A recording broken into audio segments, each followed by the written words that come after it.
les invitamos a aprovechar esta fantástica conferencia y les deseamos que todo sea lo más bien posible. Y paso la palabra al señor cónsul honorario de Ucrania en Barcelona. Cónsul general, muchas gracias. Bueno, estimados amigos, amigas, compañeros, buenas tardes.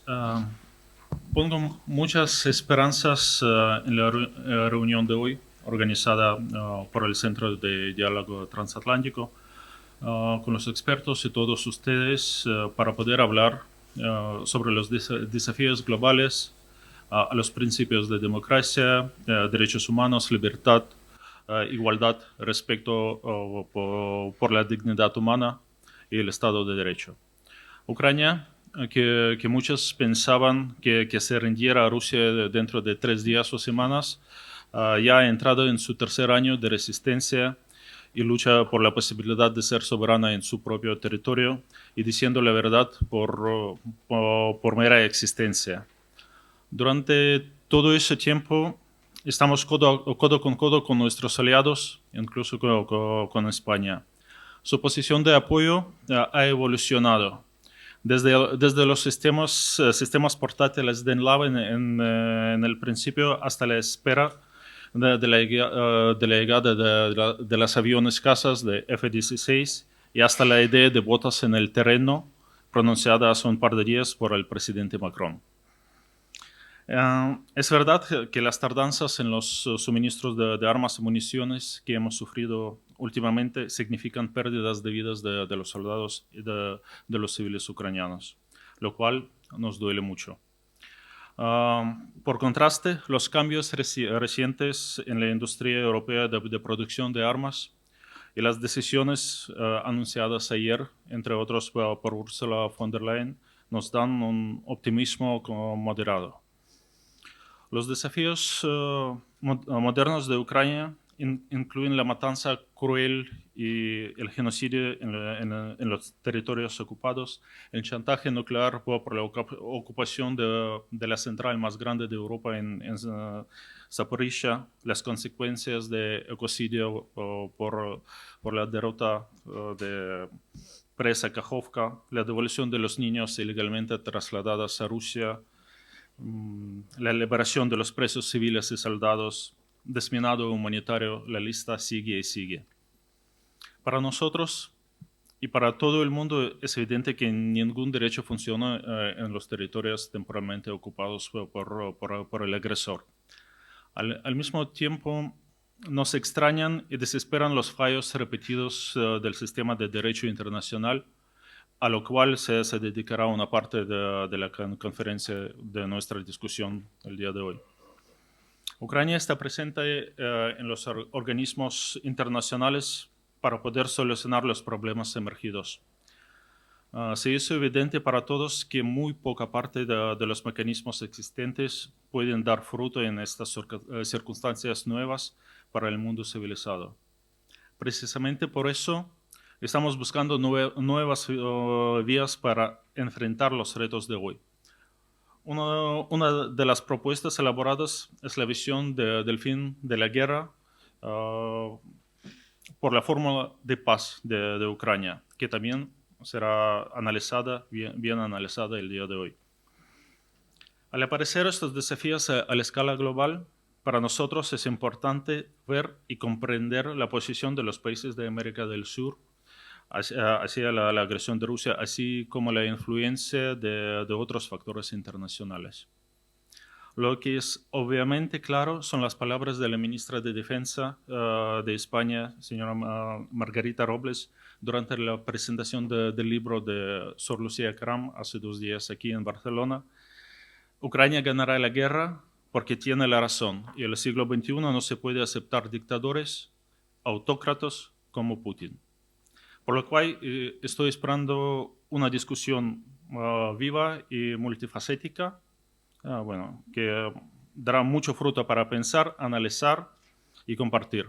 Muchísimas gracias y adelante.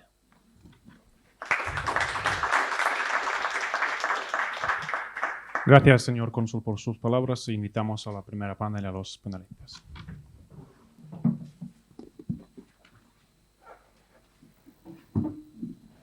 Muy bien, buenas tardes. Muchas gracias por su asistencia y muchas gracias a los organizadores por invitarme a presidir este primer panel. Mi nombre es Juan Pablo Soriano, soy profesor de Relaciones Internacionales en la Universidad Autónoma de Barcelona y profesor afiliado en el Instituto Barcelona de Estudios Internacionales, el IBEI. Un poco para contextualizar el panel y antes de dar la palabra a las personas que hoy van a reflexionar sobre la posición, la visión de América Latina, quisiera plantear un par de ideas. Evidentemente América Latina y el Caribe están geográficamente lejos de Ucrania, pero los efectos de la guerra, de la agresión militar de Rusia a Ucrania se han sentido evidentemente también en América Latina en muchos frentes, desde el incremento del precio de los alimentos, combustibles, la llegada de refugiados, el aumento de la inflación, las campañas de desinformación de Rusia que se han visto en muchos países de América Latina y también evidentemente las tensiones geopolíticas que este conflicto ha generado y que tienen también un impacto en las relaciones internacionales de América Latina.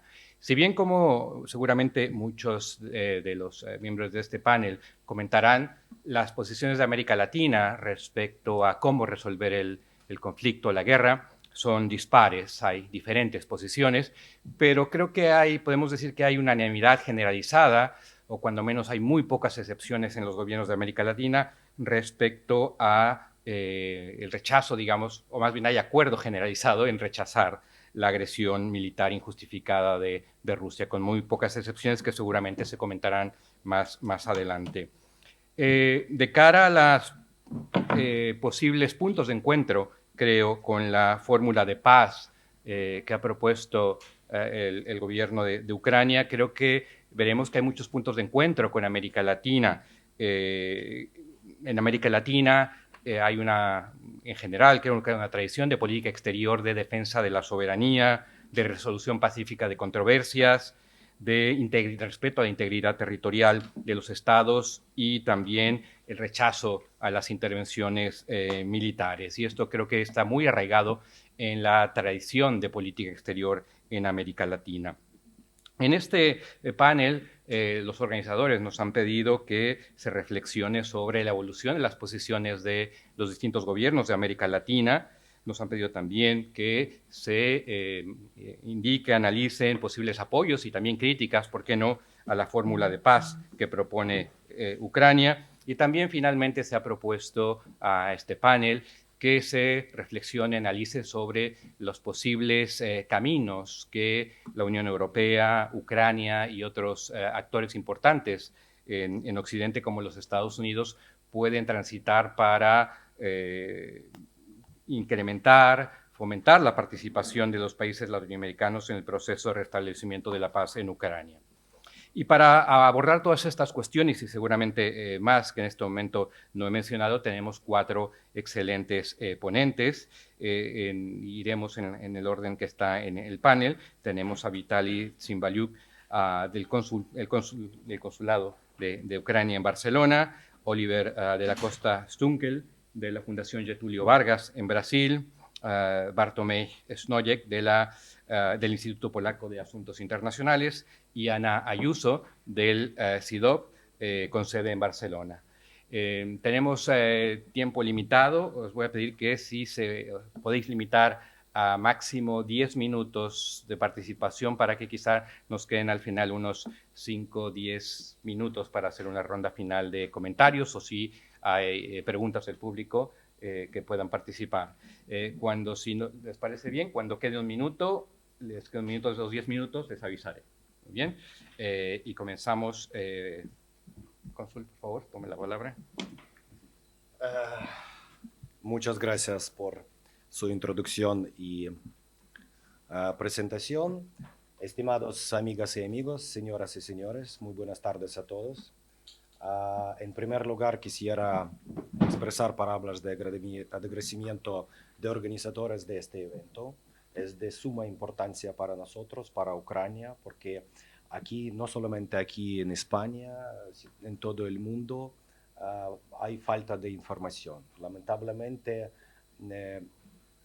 hay mucha desinformación, hay muchos recursos tiene Rusia y por eso es muy importante organizar este tipo de eventos para demostrar al mundo la verdad, para demostrar puntos de vista, puntos de reflexión, etcétera, etcétera. Y esto sin duda alguna ayuda a todos nosotros a ir adelante, a ir ganando y resistiendo en esta guerra cruel contra Ucrania. Hablando de América Latina, quisiera mencionar, muy importante para mí, históricamente yo trabajaba en 3 países de América Latina y tenía hace poco tiempo un gran honor y privilegio abrir nuestra embajada en Santiago de Chile. Así que hablando de región, hay que decir, ahora es muy de moda hablar de sur global. Todos analistas, todos políticos hablan de sur global como un futuro motor de economía, un futuro motor de geopolítica, etcétera, etcétera, uno de los factores. En este sentido de América Latina hablando se puede decir hay gobiernos algunos como Chile derecha e izquierda, hay también populismo. La América Latina está en sus ahora problemas internos muy graves, pero como mencionaron, si analizamos el principio número 1 de política exterior de países de América Latina, es la protección de soberanía e integridad territorial de su país. En este sentido, este principio y principio de Ucrania coinciden. Así que tenemos que buscar puntos de reflexión y puntos de conexión. No voy a hablar de cada punto de fórmula de paz que tenemos, pero hay que buscar ahora algunas conexiones. Por ejemplo, puedo mencionar Perú. En Perú, punto de conexión, se puede decir sobre un ucraniano que con Simón Bolívar en Guerra del Pacífico luchó por independencia de muchos países de América Latina. Es Mikhailo Rolski-Bitsky y en Batalla de Ayacucho lo condecoraron como un héroe y mismo Simón Bolívar lo condecoró. Entonces es muy importante que los ucranianos lucharon por independencia de países de América Latina. Entonces estos momentos hay que mencionar. Y repito que hay lucha por cada alma. Tenemos lucha de bien y de mal. Y hablando de América Latina, quisiera también mencionar el pequeño país Guatemala. Pero Guatemala fue primero de reconocer y adjuntar a Fórmula de la Paz del presidente Zelensky. Además, hablando de grandes, de pequeños países, etcétera, etcétera, se puede decir que Guatemala misma, un pequeño país de América Central, con su iniciativa, con sus abogados, en el marco de organizaciones internacionales, luchó muchísimo. Por ejemplo, gracias a Guatemala, Rusia fue expulsada de Organización de Estados Americanos. Es también muy importante porque las decisiones en esta organización se toman no a través de consenso, como mucho, a través de votación. Entonces, nosotros hay que entender primero que se trata de, aquí en Fórmula de la Paz, recibimos también muchas iniciativas de América Latina, de los líderes de América Latina con su receta de negociaciones, de victoria, etcétera, etcétera, de negociaciones. Diferentes aspectos, recibimos información de diferentes países, empezando con Brasilia, de Brasilia y terminando con otros países más al sur. Pero Ucrania tiene, y es de suma importancia, su derecho a, con ayuda de todo el mundo civilizado, con ayuda de países diferentes, crear, y ya creó su fórmula de paz. Ahora nuestro presidente, nuestros ministerios, hay nivel también de diputados, nivel parlamentar, está trabajando para aplicar esta fórmula.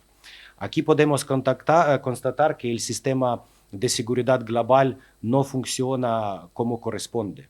Hay procesos, hay ONU, mismo Gutiérrez, hace pocos días anunció que hay que cambiar algo, la misma situación está con OTAN, que es una organización eficiente, pero hay que buscar nuevos mecanismos para terminar esta guerra.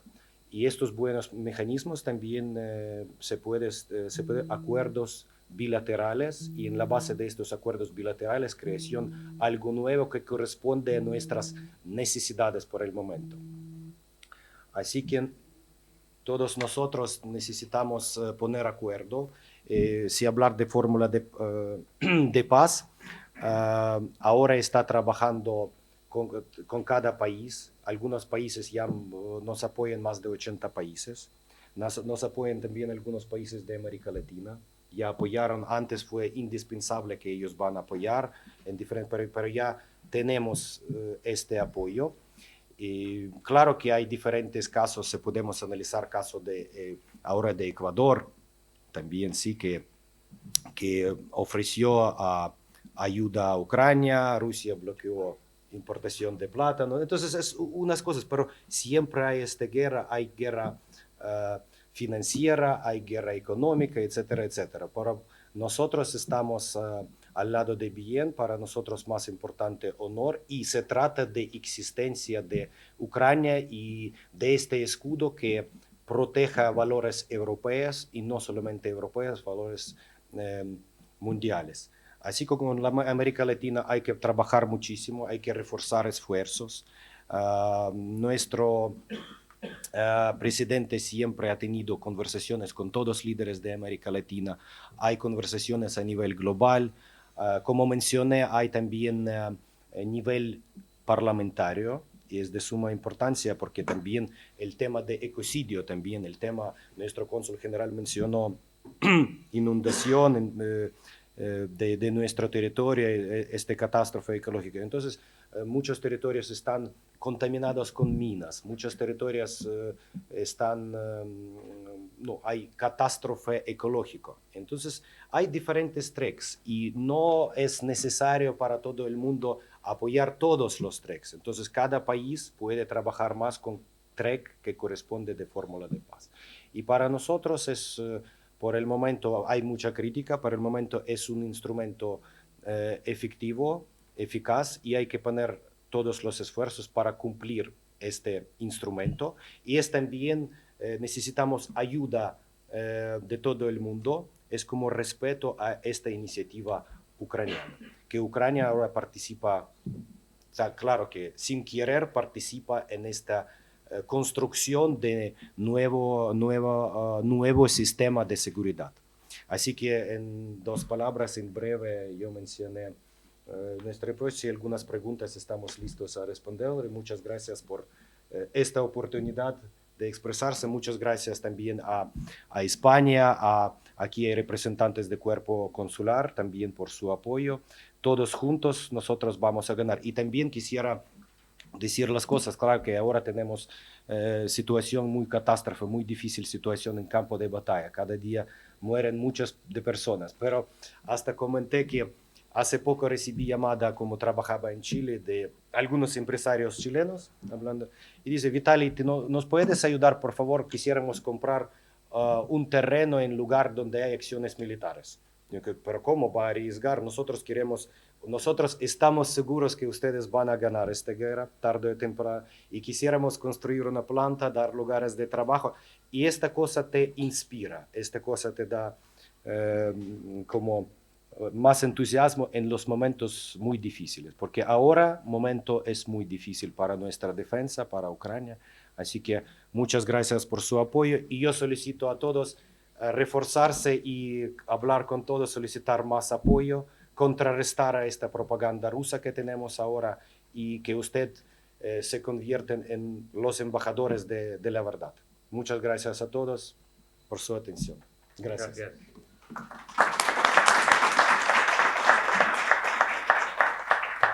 Pasamos al otro extremo de la mesa. Oliver, tienes 10 minutos también. Te avisaré cuando te quede un minuto. Excelente. Muchas gracias, Juan Pablo. Buenas tardes a todos. Hablaré en portuñol. Es un gusto enorme participar del debate, un honor. Soy Oliver, soy de la Fundación Getúlio Vargas en São Paulo, en Brasil. Y brevemente quería hablar un poco sobre las principales visiones, los principales debates en América Latina, pero sobre todo en Brasil, sobre el conflicto. Y me parece importante, bueno, no tengo solamente buenas noticias, hay que hablar también de las limitaciones que hay, de los problemas que hay, de los obstáculos que hay, porque no, obviamente hay mucha gente en Brasil que abiertamente apoya a Ucrania, pero también es importante entender lo que está faltando en este momento, porque obviamente, como todos saben, varios países latinoamericanos han también se posicionado no de la forma que el gobierno de Ucrania le gustaría, ¿no? O sea, se ha articulado de forma no alienada o neutra, y en varios sentidos me parece que existe una oportunidad enorme para ampliar el diálogo, ampliar la interlocución, para explicar mejor lo que está ocurriendo en Ucrania. Y esto obviamente, como acabamos de escuchar, no solamente debe envolver a los gobiernos, es fundamental dialogar también con la sociedad civil, con el sector privado, que muchas veces en América Latina tiene un papel importante. O sea, yo, por ejemplo, como un detalle, creo que sería importante invitar a representantes del sector privado de América Latina a la conferencia de reconstrucción en Berlín en junio, porque hoy en día la forma como inversores o comentaristas latinoamericanos ven a Ucrania es un país en guerra, no es una oportunidad. Por ejemplo, en Brasil tenemos Embrapa, la agencia de agricultura, y Ucrania es una superpotencia agrícola, o sea, existe algún potencial de colaboración que hoy en día no se ve tanto en el debate público latinoamericano.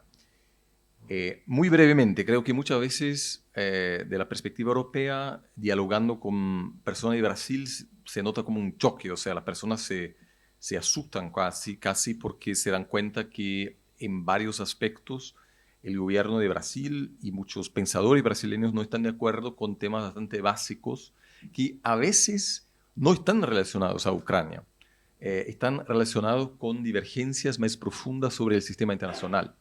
Y la divergencia sobre Ucrania es una reflexión de esta divergencia más profunda.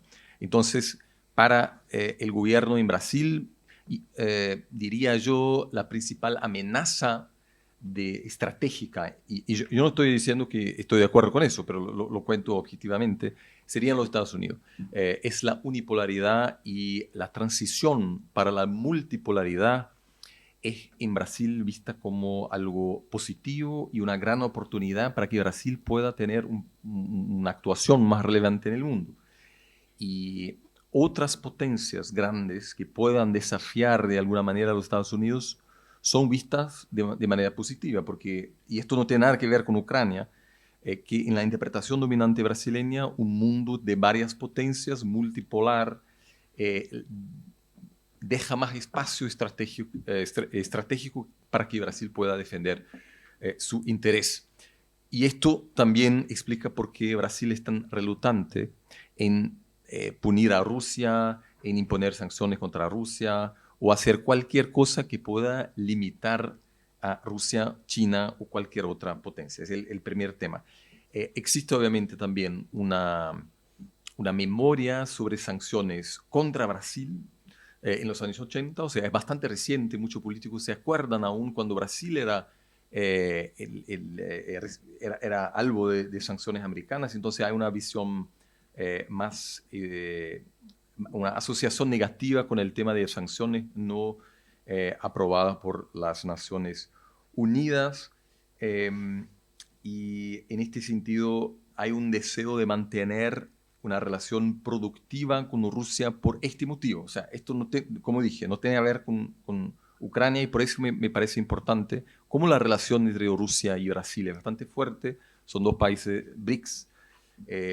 Brasil es el principal comprador de diésel ruso, un gran comprador de fertilizante a un descuento enorme. O sea, los canadienses intentaron vender fertilizante a los brasileños y los rusos respondieron dando un descuento de 20%. O sea, esto obviamente, y hay un elemento de pragmatismo total.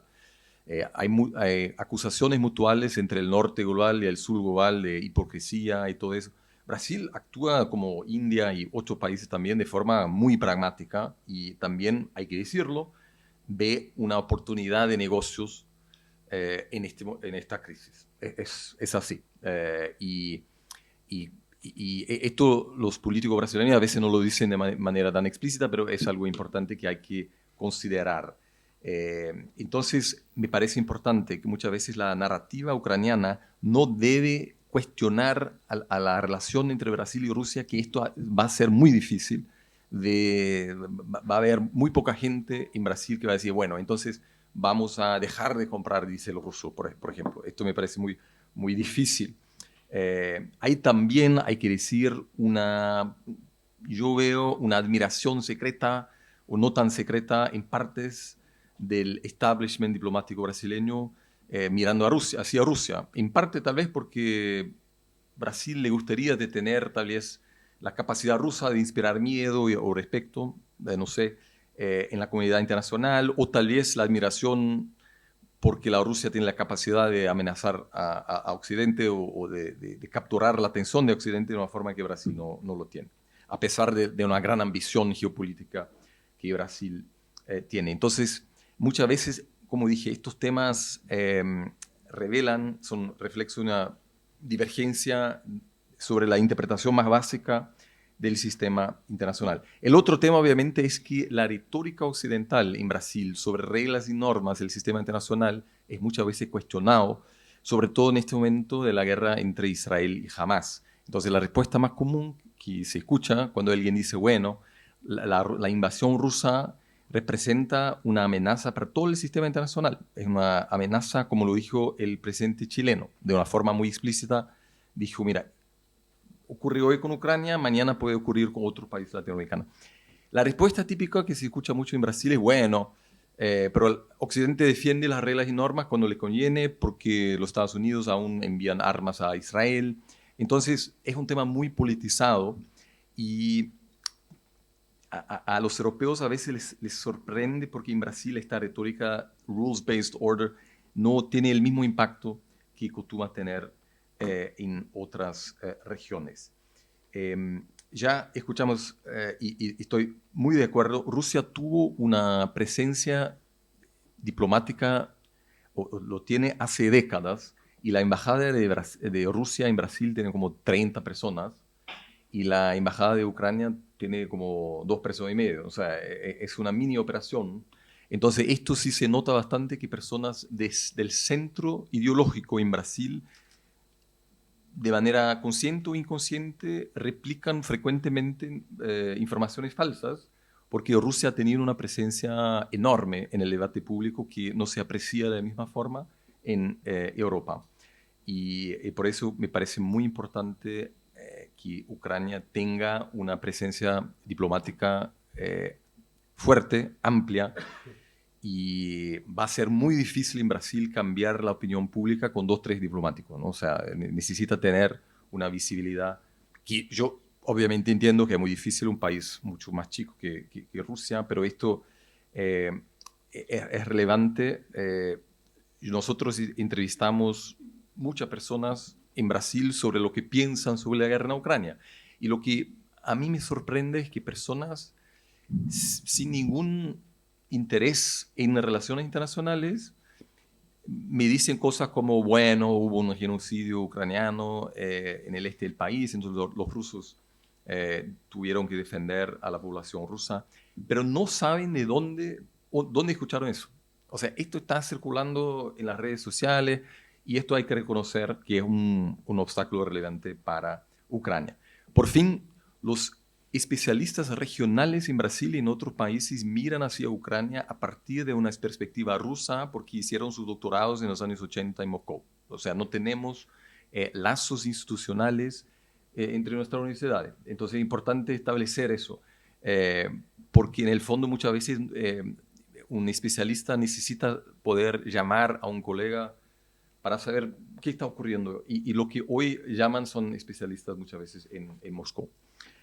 Para terminar, son varias noticias bastante deprimentes también cuando se escuchan los comentarios del presidente de Brasil, pero también es importante ver que existen oportunidades tremendas porque es posible, de alguna forma para personas en América Latina es muy fácil relacionarse con ucranianos porque son dos sociedades muy democráticas, hay muchos temas donde se puede establecer lazos. Comunidad LGBT, universidades libres, periodistas que miren temas diferentes, o sea, hay muchas oportunidades de contacto y hay que promover esto. Y creo yo que en América Latina existen muchas más oportunidades que en otras partes del sur global. También hay que tomar cuidado de no solamente dialogar con aquellos en América Latina que ya están haciendo afirmaciones pro-Ucrania, porque muchas veces son personas en sus respectivos debates nacionales bastante radicalizadas. O sea, por ejemplo, tenemos algunas figuras en América Latina que quieren ayudar a Ucrania, pero no tienen mucha capacidad de convocar otros líderes en la región. Es necesario dialogar con la izquierda, que la tendencia es que es más pro-Rusia que la derecha. Entonces pueden ser diálogos más frustrantes, pero no se debe evitarlos. Y por fin, me parece que la cooperación técnica es muy importante porque cuanto más político, más difícil va a ser el debate. Cuanto más geopolítico, más complicado va a ser. Entonces Brasil, por ejemplo, no va a enviar armas a Ucrania, pero tal vez esté dispuesto a apoyar una resolución de seguridad nuclear o de la devolución de los niños o de cooperación agrícola, por ejemplo. Entonces, a veces hay que pensar, me parece, en los pequeños pasos para construir un diálogo más amplio y después, en otro momento, tal vez actuar de forma más ambiciosa. Muchas gracias. Le cedo la palabra ahora a Bartłomiej Znojek, también 10 minutos. Muchas gracias. Agradezco mucho la invitación de los organizadores y por esa oportunidad especial, porque soy de país que no tiene mucha relación con América Latina, pero es vecina a Ucrania. Aboga mucho, es como un país que ha hecho mucho y un país que tiene frontera con 3 países en guerra, porque no es solamente Ucrania, sino también Rusia y Bielorrusia, que es agresor por la facilitación del territorio. Y como ustedes siguen política polaca, hubo cambio de gobierno, pero hay continuidad. Incluso más, el canciller de Polonia acaba de hacer una gira en Estados Unidos con mensaje muy fuerte de buscar apoyo a Ucrania. Es lo que continúa en Polonia. Entonces es algo cierto. Yo como analista de América Latina, en este caso tengo 2 tareas, 2 desafíos grandes. Uno, seguir lo que ocurre en América Latina, intentar entenderlo y explicar después al público polaco, a los tomadores de decisión. Y otro también, entender lo que escriben mis colegas especialistas sobre Ucrania, sobre Rusia, para después dialogar con los expertos de América Latina para trasladar también esa visión, esa perspectiva que no es tan conocida. Y en esta labor tengo unas observaciones tal vez más detalladas relacionadas con esa fórmula, porque si leemos el contenido, los 10 puntos, hay poco de oposicionarse a esto. El problema es el choque con varios desafíos, como convicciones ideológicas, interpretaciones, bajo conocimiento de lo que ocurre en Europa. Y no es solamente la cuestión de lo que ocurre en América Latina, sino también en Europa. Un tema muy importante en este caso es que hay muchas diferencias sobre si una derrota de Rusia es el objetivo. Hay diferencias en Europa en este caso. En Polonia la cosa es clara. Hay que derrotar a Rusia para conseguir la paz. Y ahora, varios problemas que veo en convencer o en pasar este mensaje de Ucrania son lenguaje. Hay un problema grande con el lenguaje. Se habla de crisis en Ucrania, conflicto de Ucrania que sale totalmente de la verdad, que es la agresión Rusia de Ucrania, la invasión rusa. La cuestión de paz. Muchos países hablan de paz, pero lo entienden de diferente manera. La cuestión de interpretación de historia. Los que dicen negativamente sobre lo que ocurre en Ucrania, hablan de expansión de la OTAN. En Polonia no es decir, no, ¿qué expansión? Es un proceso democrático que requiere una decisión de un país que quiere ser miembro y la aceptación de otros miembros de la OTAN. Es un proceso totalmente democrático. Otro problema, las divisiones, el oeste y el resto. No, si queremos buscar apoyo, hay que buscar un lenguaje más inclusivo.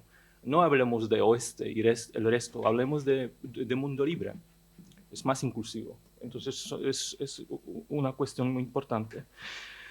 Otro problema, analogías falsas, porque cuando yo leo a presidente Lula, me parece que, por ejemplo, el tema de las negociaciones, que hay que ceder territorio, es un poco analogía a una situación en la calle que un ladrón usa arma y lo mejor, lo más seguro es devolver todas las cosas que tengo para salvar mi vida. Pero es totalmente la analogía muy falsa, porque hablamos de un tema de casa que está invadido, que parte de esa casa está invadido por un vecino más grande que tiene un palacio.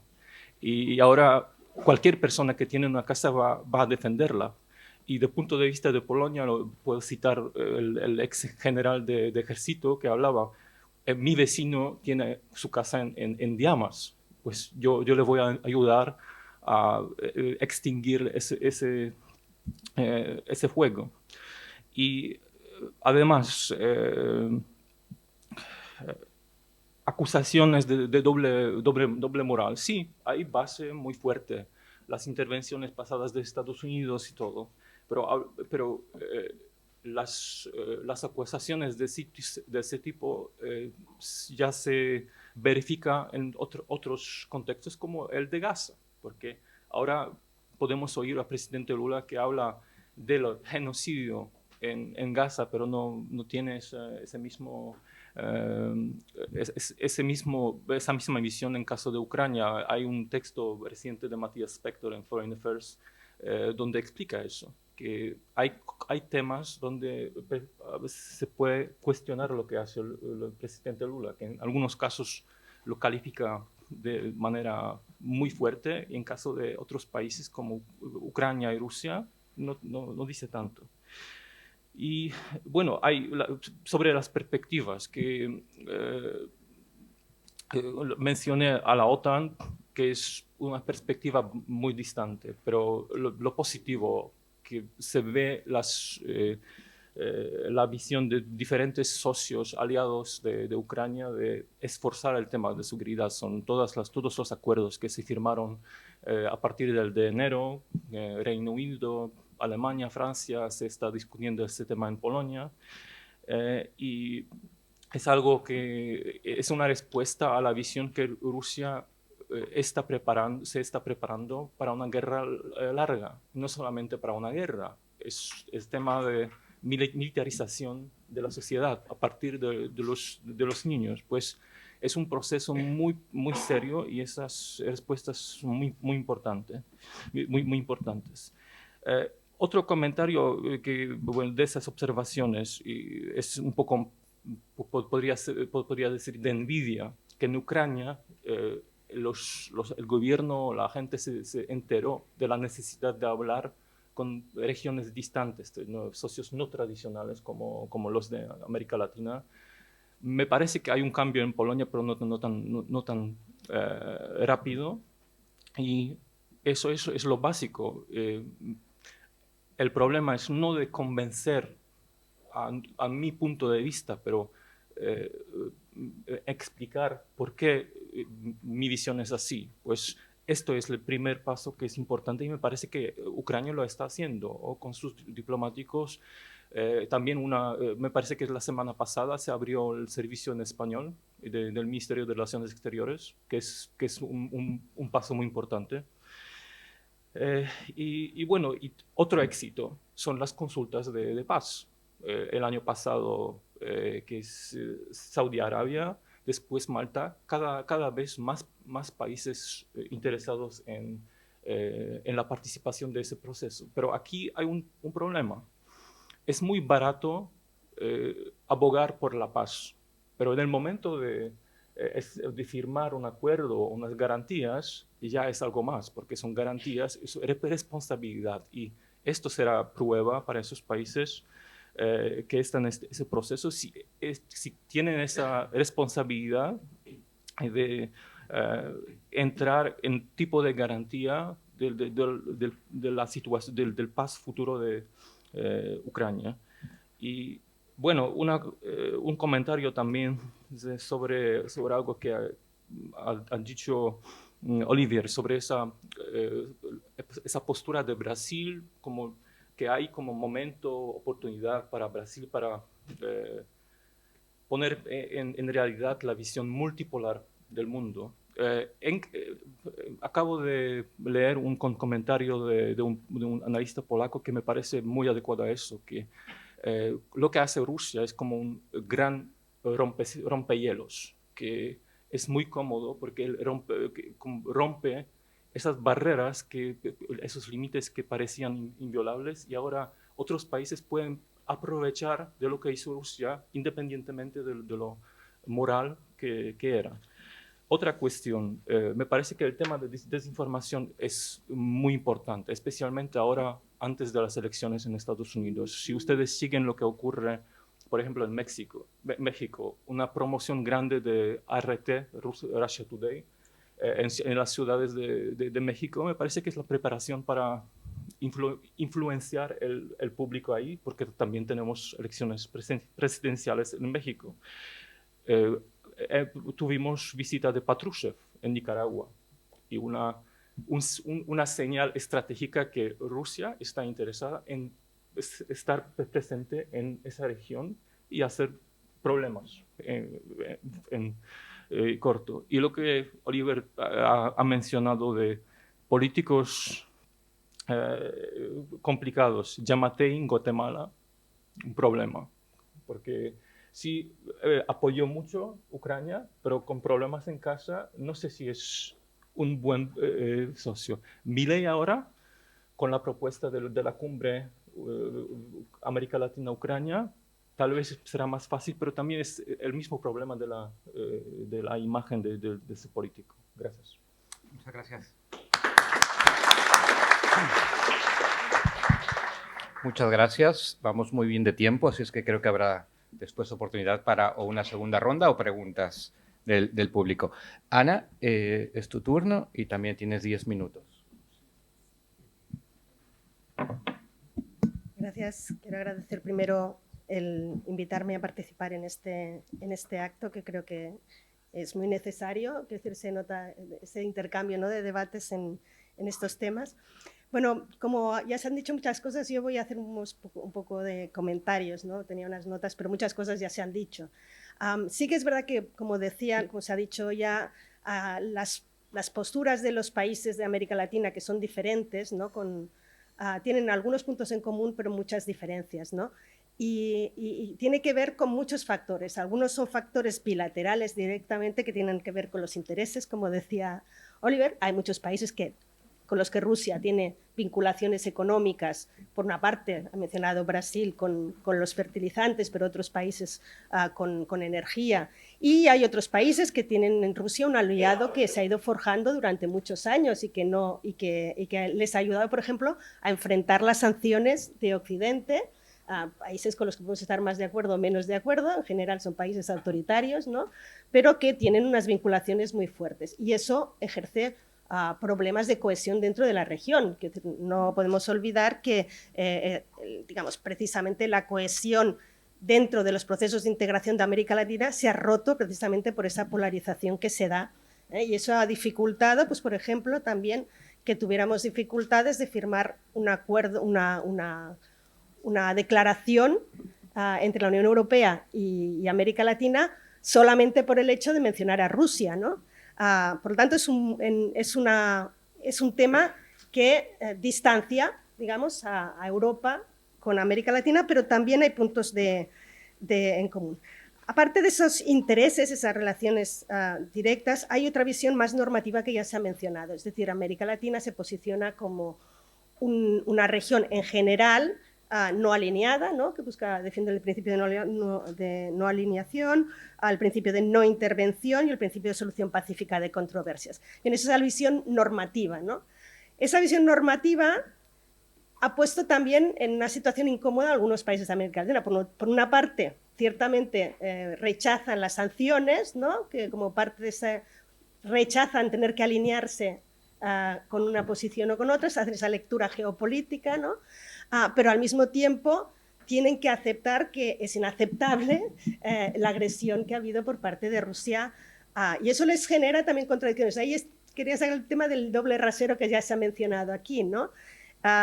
Es decir, también muchos gobiernos que en el principio tomaron esa posición de neutralidad, poco a poco han ido matizando esa neutralidad, ¿no? Y teniendo que aceptar que hay un agresor y un agredido, ¿no? Yo creo que en eso se ha ido avanzando. Y luego también hay ese otro tema más global, ¿no? De geopolítica global, ya no, que tiene que ver con la constatación de que el sistema de seguridad internacional ha fracasado, ¿no? Y que es necesario buscar la manera de renovarlo. Y eso tiene que ver también con esa posición de alineamiento, no alineamiento, pues es un no alineamiento polarizante, sino un posicionamiento más bien en el sur global. Ese sur global que, bueno, nosotros en un documento que hicimos recientemente decimos no es un sur global, son muchos sures globales, ¿no?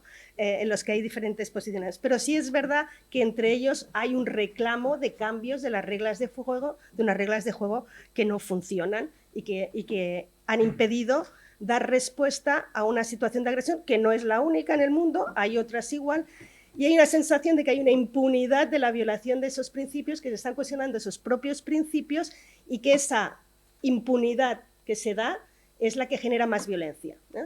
Nosotros tenemos en este documento que mencionaba, 2023 fue el año más violento en el mundo desde la Segunda Guerra Mundial.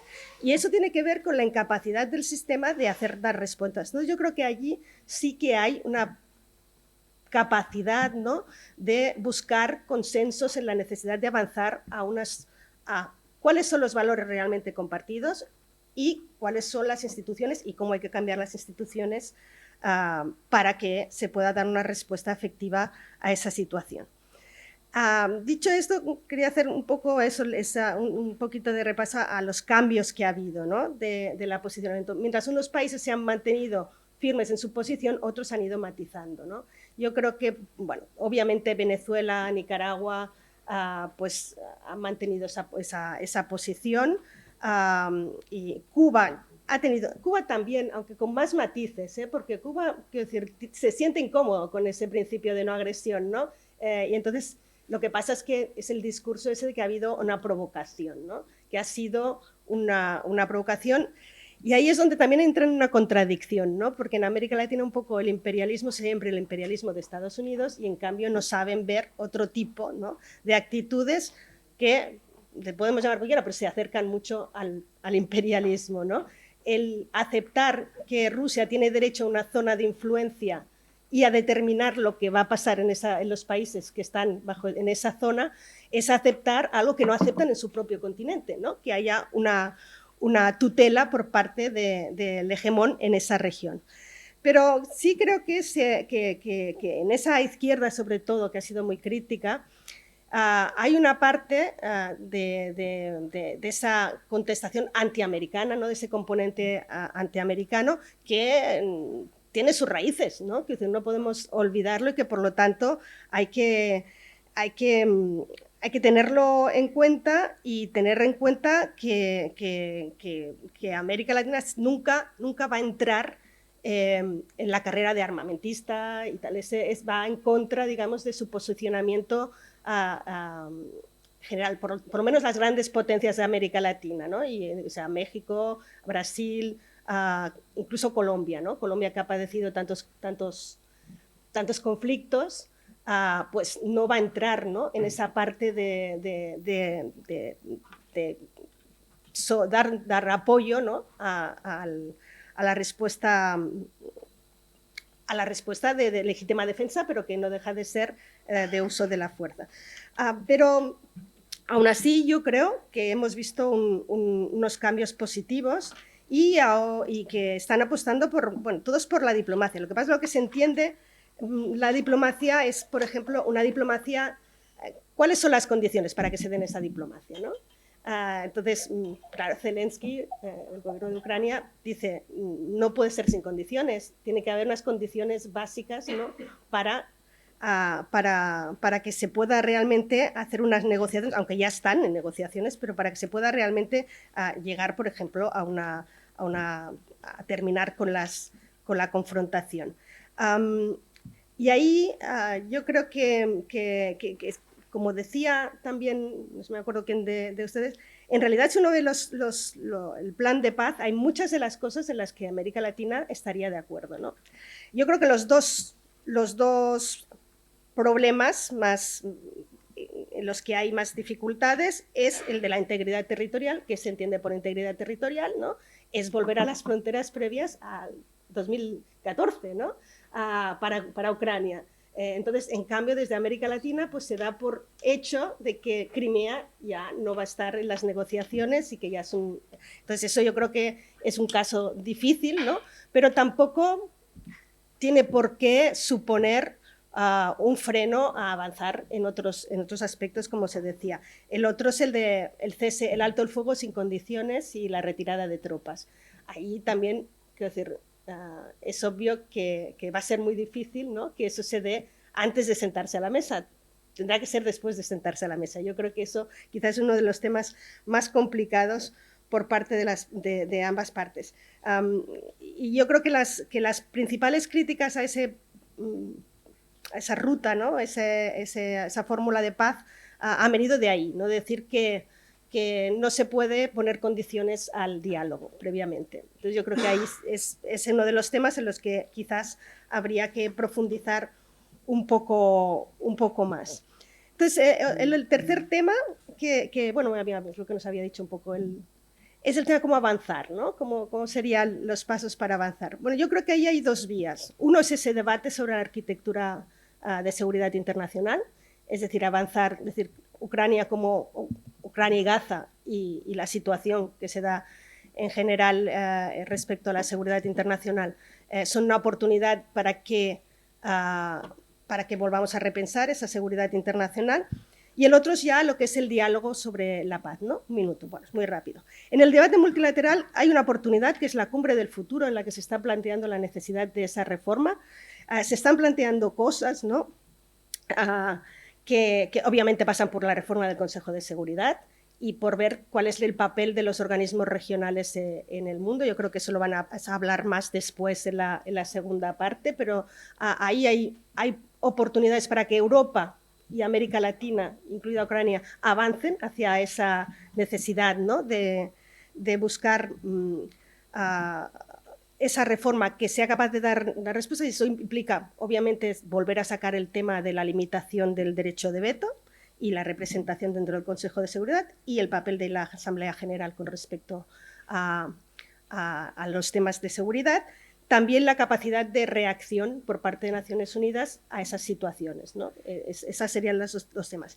Y en el diálogo de paz coincido también en que es necesario que ir más allá de lo intergubernamental, ir también a diálogos parlamentarios, a diálogos de sociedad civil, a diálogos de comprensión de la situación. Por ejemplo, acercar países como Polonia o Estonia y Lituania y que comprendan la lectura que ellos hacen de esto, creo que es importante, porque ellos les explicarán, ¿no?, cuál es su situación. Yo creo que eso puede ayudar a sensibilizar de cuál es la visión, sobre todo de la parte del este, porque esa identificación con una guerra entre OTAN y Rusia, pues está muy arraigada en América Latina. Entonces, hay que entender qué historia hay detrás de esto y qué es lo que piensan o sienten los países, ¿no?, que son frontera con Rusia.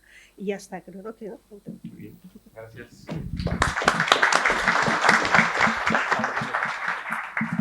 ¿Vamos bien de tiempo? Sí, vale, muy bien. Bueno, buenas tardes. Quería preguntaros por posición del Grupo de Puebla con respecto a la guerra de Ucrania, la invasión rusa de Ucrania, ¿no? Porque, bueno, se ha comentado antes el caso de Cuba, pero tenemos también el caso ahora de los mercenarios, por así llamarlos, no sé cómo se podrían definir, cubanos que están combatiendo allí, ¿no? Entonces quería ver un poco, porque claro, el Grupo de Puebla ahora mismo ha perdido un poco con Argentina, pero sigue siendo mayoritariamente políticamente es la mayor fuerza política del continente. Gracias. ¿Alguna otra pregunta? Hola, más que nada querría saber la posición del embajador sobre cómo van a ser los resultados de las próximas elecciones europeas y este cambio hacia una extrema derecha más presente en Europa y cómo va a afectar el envío de armas y ayudas a Ucrania. Muchas gracias. Gracias. Ok, muchas gracias por sus preguntas. Respondiendo a primera pregunta sobre mercenarios, sobre Cuba, Nicaragua, Venezuela, hablando sobre mundo de izquierda.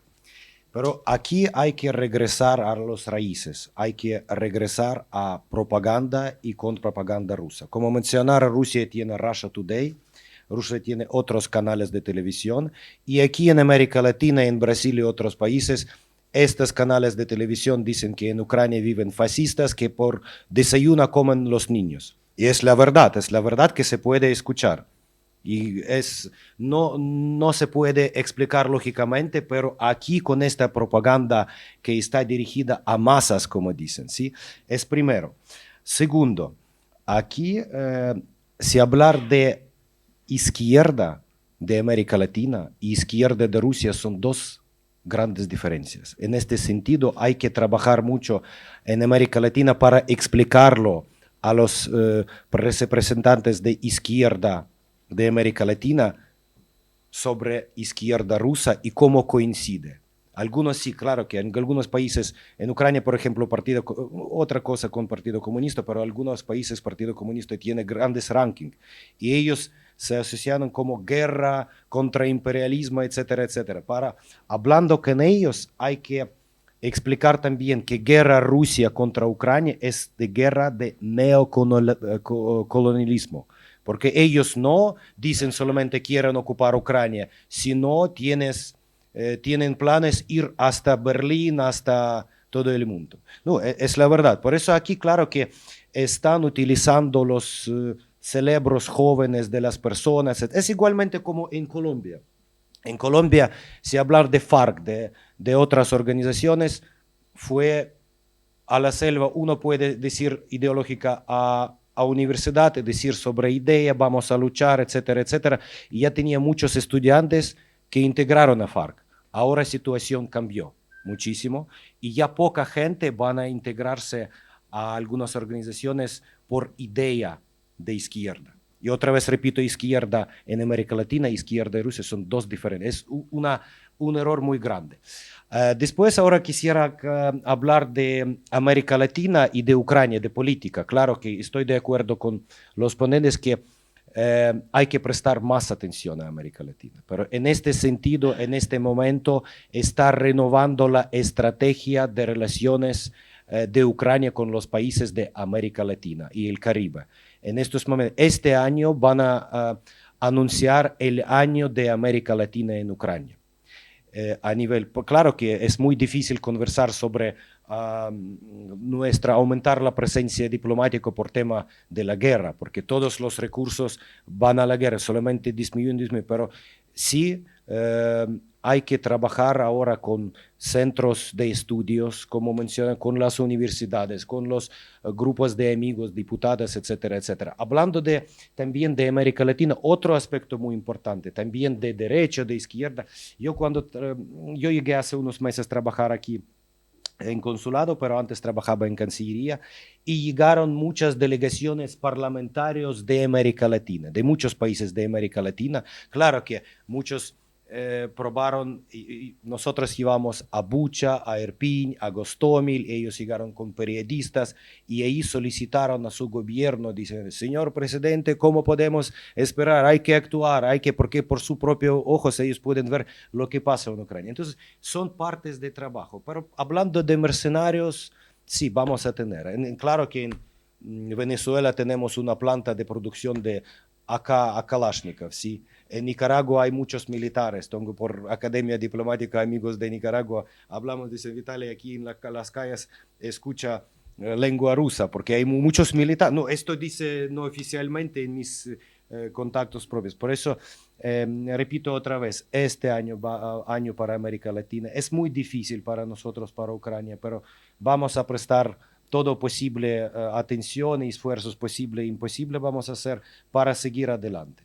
Porque claro que tenemos recursos reducidos, recursos muy reducidos, pero necesitamos su apoyo, más bien apoyo de toda la comunidad. Y cada uno puede convertirse a un embajador, a un portavoz de Ucrania a este campo de información. Porque claro que Rusia tiene recursos, tiene miles, millones de dólares, tiene urea, fertilizantes, que puede proponer con grandes descuentos, porque un componente de urea es gas, y cuando el precio de gas suben, el precio sube, y Rusia tiene mucho gas.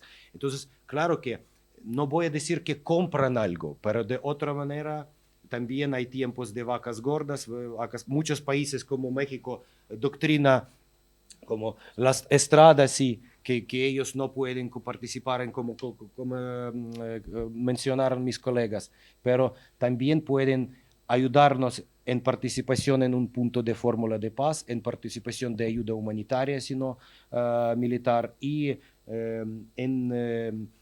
vamos a decir, abogar nuestras esfuerzos y proteger la verdad, proteger bien contra el mal. Muchas gracias por su...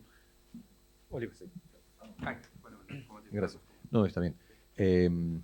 Bueno, yo no puedo comentar mucho sobre el tema de las elecciones en el Parlamento Europeo, pero solo quería agregar algunas observaciones. En primer lugar, háblase bastante de RT, Russia Today, pero lo que falta hoy en día son buenos proyectos y análisis que buscan cuantificar también el impacto de influenciadores, por ejemplo, que muchas veces poseen individualmente una capacidad enorme de propagar ciertas ideas. Por ejemplo, nosotros estamos iniciando a mapear los principales voces de divulgación de la posición del Kremlin en Brasil. Y hay videos que hablan de la anexación se habla, por la OTAN de países europeos, ¿no? Contra su voluntad.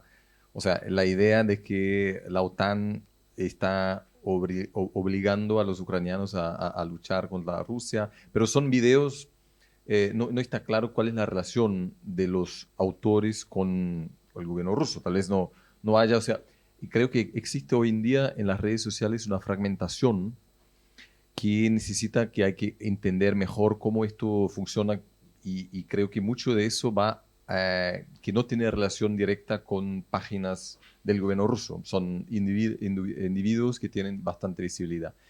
Lo segundo que quería decir, Ana dijo esto y me parece muy importante que países como Polonia, los Bálticos, Finlandia, tienen más legitimidad para hablar de este tema que cualquier otro país, que los Estados Unidos, que Alemania, Francia, Inglaterra, cualquier país con un pasado imperial. Existe una resistencia inicial, entonces los bálticos o la República Checa o cualquier país de la región, y nosotros no vimos eso cuando vino el primer ministro de Rumania a hablar con Lula, y durante la conferencia de prensa Lula de repente dijo cambió completamente su visión sobre Ucrania, porque acababa de escuchar la visión de un país cerca de Rusia. Entonces esto creo que hay que sistematizar. Y sobre un tema sobre el lenguaje, hablé con Sergi Plokhy, el autor de un libro importante sobre la historia de Ucrania, sobre América Latina. Y él dijo, hay que hablar sobre el hecho que Putin está defendiendo su propia doctrina Monroe en su región, que esto es algo que todos nosotros entendemos muy bien y se puede relacionar muy bien. O sea, no es mi idea. Él lo sugirió, me pareció una idea bastante interesante. Y sobre la cumbre, yo también creo que en Argentina no sea muy útil. Una idea que está circulando que me pareció también interesante es No sería en América Latina, pero ser en España para que sea una conferencia iberoamericana, porque me parece que hay un riesgo haciendo esta conferencia en Santiago o Guatemala o Montevideo, que no haya mucha participación de presidente, pero en la próxima oportunidad, cuando hay una cumbre sobre este tema en Madrid, creo que el país tiene bastante capacidad convocatoria para generar un debate que tiene a ver con, con América Latina, pero que tiene como España un país que actúa de forma muy asertiva en el tema de Ucrania. Gracias. Gracias. Un comentario sobre la desinformación. Me parece que a veces se sobreestima la influencia de desinformación rusa, porque en América Latina es más bien el tema de la explotación de un campo muy fértil para eso. Porque las convicciones que existen en América Latina, antiamericanismo, la baja confianza en democracia, esos índices, eso ayuda a Rusia a llegar con más eficacia con sus mensajes. Y lo que entienda que en Brasil no es tan fuerte, no es tan visible, es más visible en el mundo del lenguaje español. Hace poco hubo una historia de Afinogenova, es una rusa que era jefa de RT español, que vive en España, coopera en Canal Red con Pablo Iglesias, y tuvo una entrevista con el presidente de México. Pues sí que me parece que es una cosa importante saber cuáles son las personas que lo hacen. Y bueno, algo que me parece muy importante lo que hace Ucrania son los encuentros con periodistas destacados. Me parece que es súper importante. Otra cosa que me falta, porque hubo dos casos que Lavrov dio texto en los medios latinoamericanos. Uno cuando visitó a Brasil, entre otros, y hubo texto en Folha de São Paulo, pues con un público grande y un título que no conocía en México. Y ahora hubo una entrevista con Lavrov al margen del encuentro de los cancilleres de G20. Me parece que no sé si hay un derecho de réplica en la prensa brasileña, pero me parece que en ese tipo es necesario reaccionar, porque sin comentario a la entrevista, eso entra y no hay ningún tipo de explicación. Y, hablando de las elecciones europeas, me parece que la situación es muy complicada. Lo que dice el canciller polaco es así: armar Ucrania, trabajar en tema de la disuasión de los países europeos y también de las alianzas de defensa. Entonces, el diagnóstico es muy serio, que tenemos problemas y hay que pensar en esto. Elecciones europeas es un problema, otro problema más grande, elecciones en Estados Unidos. Entonces, eso. Ana. Sí. Pues yo, respecto a lo del Grupo de Puebla y las elecciones en el Parlamento, lo voy a mezclar un poco, porque creo que hay un peligro que convirtamos el apoyo a una solución justa en Ucrania en un tema de derechas o izquierdas o de democracia-autocracia. Es necesario, es decir, reconducirlo a un tema de principios básicos, ¿no? de convivencia en la sociedad internacional, es decir, en la restauración de la territorialidad del país, ¿no? Entonces, si entramos en ese discurso izquierda-derecha y situamos... Creo el Grupo de Puebla, de todas formas, tampoco es un organismo internacional, es un grupo de intelectuales o expolíticos de izquierda muy posicionados. Entonces, yo no le daría tanta importancia a eso, aunque sí que es cierto que habría que haber un diálogo con ellos, ¿no? Tampoco llegaron a un acuerdo completo, ¿no? Quiero decir que también hubo matices y tampoco se llegó a una resolución demasiado clara, ¿no? En ese momento, pero creo que hay que evitar eso, ¿no? Decir que es un problema entre izquierda y derecha, creo que ahí está el problema realmente y eso es algo que hay que evitar tenerlo. Hay que reconducirlo a un tema de restauración del orden y de los principios fundacionales de un orden internacional que está cambiando, que necesita adaptarse al siglo XXI, a las fuerzas y a la multipolaridad, sí, pero respetando unos principios básicos sin los cuales no hay convivencia. Ya está, ya terminé.